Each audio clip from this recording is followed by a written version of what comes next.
How to install Prettier in VS Code. It's pretty simple. We just need to open our Visual Studio Code, and from the extension tab we will add uh, that extension. Let's let's go to a new let's go to a project, any project in your machine, or a brand new project, and I will show you how to install your Prettier extension.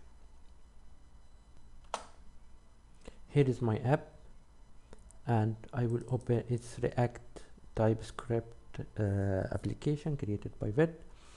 And as you can see, once I open the file and check the extension here in the bottom bar or status bar, I can't find Prettier. I can find the other extension, but I can't find Prettier.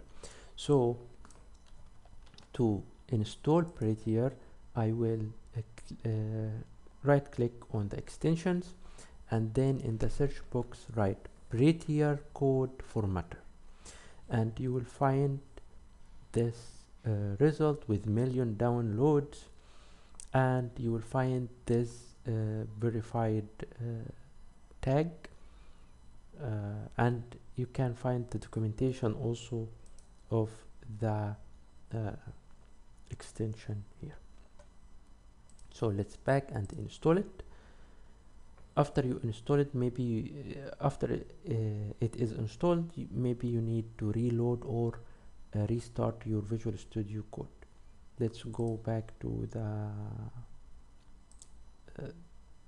the file of your project, and you can find here Prettier extension. That's it. Thank you for watching.